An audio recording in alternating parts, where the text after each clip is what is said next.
Thank you very much, Mr. Otto, Mr. Diner, all the mayors. There's Mayor Boyson, there's Mayor Riddles, there's Mayor Willemse, there's Mayor Levendahl, and all of the other colleagues. I won't go through everybody's name, because we're all here to do one thing, and that is to pay our respects to you.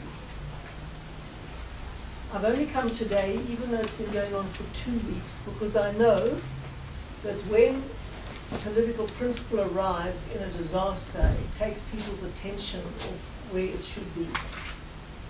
And that is wrong. I'd much rather come when the situation is under control, as it seems to be now, than in the height of the storm. And walking along here, I think it's very clever of Mr. Otto to have put up a history of the disasters that you've managed from the centre, because every year there is something new, and the very definition of a disaster is that you can't anticipate what will hit you. But we learn from each one. Now, this was a particularly complex disaster because at the height of it you were dealing with 12 different fires raging in different locations, some converging on each other, and in very volatile weather conditions. So in areas you thought you had stabilized, you suddenly found a flare-up again because of the change of wind speed and wind direction. And coordinating a disaster in very far-flung areas with tiny communities surrounded by dense vegetation, and having to evacuate those communities in the middle of smoke, chaos, panic, and all of those sorts of things is an enormous challenge. It's a complete tragedy what happened to the 2 families in Karatra in Farley. That is a really terrible tragedy, and we mourn the deaths of the 8 people that we lost there. Related families living opposite the road from each other. And it has been explained to me in great detail how that tragedy happened, how one lady in the smoke and the confusion ran in the wrong direction, how others ran inside of their houses rather than away from the houses for protection. These things happen in a panicked situation, and in fact, in all the prevailing weather conditions until shortly before that, it looked as if that community would be safe until the wind turned, and over 100-kilometer wind speed drove the fire into that community through the very dry and dense bush after this terrible drought. So it was a perfect firestorm in the worst possible sense.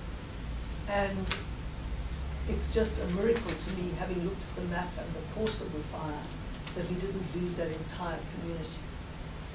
So while losing 8 people is a tragedy, losing 1 person is a tragedy. It is nothing short of a miracle that we did not lose that entire community. And looking at other tiny communities dotted around in these forestry villages, it is a miracle that many others did not go out and smoke as well. And that is all a result of people pulling together and working together and being coordinated at one central point in a job.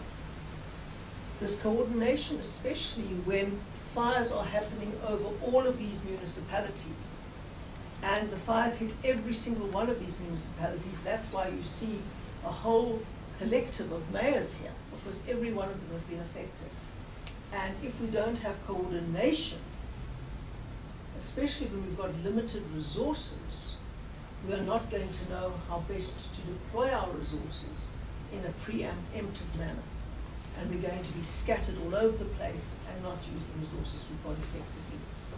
Currently we have, as I understand it, 500 firefighters deployed in various ways and on standby in this area. We have got many aircraft, and I would like to thank the SANDF for moving in to help us. It was a tragedy that Mr. Haynes died in the helicopter accident at the Vermaaklikheid fire, and we still have to understand the full implications of that. So this has been a big disaster on the scale of things, and it's certainly been much bigger in geographic area than the Knysna disaster last year. Last year we had 22,000 square, 22,000 hectares involved.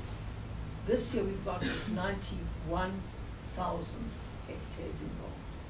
So that is many times bigger, 4 times bigger actually, more than 4 times bigger over a geographic distance than the Knysna disaster was. So that's huge. And in some ways almost more challenging because you've got these tiny little communities dotted around the place that are being surrounded by fire at any one moment.